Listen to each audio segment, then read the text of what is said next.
তো আজ হলো 25শে মে। সকাল সকাল ঘুম থেকে উঠে সমস্ত বাড়ির কাজ করে, বাড়িতে কেউ নেই বলে সমস্ত কাজ করে আমি রেডি হয়ে গেছিলাম। এখন তোমরা ভাবছো আমি কোথায় যাচ্ছি, অবশ্যই তোমাদের দেখাবো। বাড়ির সমস্ত রান্না করে আমি রেডি হয়ে চলে গেছিলাম আজকে আমারই একটা বান্ধবীর জন্মদিনে। তো তার জন্য আমরা জন্মদিনে যাব, তার জন্য আমরা রেডিও হয়ে গেছি আর এই যে বেরিয়েও গেছি। বন্ধুরা তোমরাই বলো তো আমার কোন বান্ধবীর জন্মদিন হতে পারে? হ্যাঁ, যেটা আমি স্ট্যাটাস দিয়েছিলাম, আজ ছিল তিশার জন্মদিন।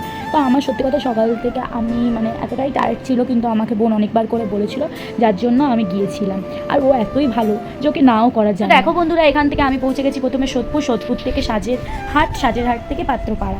তারপরে আমাকে কাকা নিতে চলে এসছে, নেওয়ার পরেই আমি চলে গেছি আমি তিশাদের বাড়ি। তারপর দেখি তিশাদের বাড়ি এসে দেখি সবাই কাজে ব্যস্ত, যেহেতু না জন্মদিন ছিল কাজে তো ব্যস্ত থাকবে। আর এই দেখো আমি আর তিশা কত রকম নাটক করছি। তো এইখান থেকে প্রীতমদা এবং রাজও চলে এসেছিল। তিশার জন্মদিন থাকবে, প্রীতমদা আসবে না, এটা কি হতে পারে? আর এখানে রাজ আর আমার তো অলওয়েজলি ইনভাইট ছিল। তো এই যে ড্রেসটা যে তিশার হাতে দেখতে পাচ্ছ, এটা কিন্তু প্রীতমদা দিয়েছে। কেমন হয়েছে নিশ্চয়ই আমাকে কমেন্ট করে জানাও। আর এরাই দেখো এই দুই বোন ঝামেলা শুরু করে দিয়েছে। আর এখানে প্রীতমদা আর আমরা হাসছি, কী করবো আর।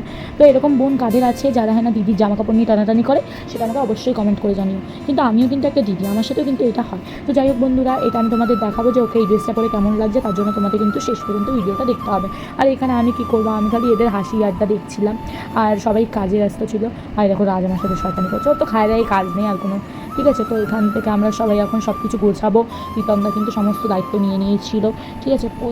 ওই জায়গা সাজানোর, তিশার বার্থডে যেখানে সাজানো হবে, আর ওর বাড়ির ডেকোরেশনটা কিন্তু ছাদের উপরে করা হয়েছে। তো চলো বন্ধুরা, আমরা ওদের সাথে হেল্প করি প্রীতমদার সাথে, আর তোমাদের আমি পরের ভিডিওতে দেখাবো যে আমরা কী কী করলাম। তো টাটা বন্ধুরা, নেক্সট ভিডিও দেখার জন্য আমার সাথে থেকো।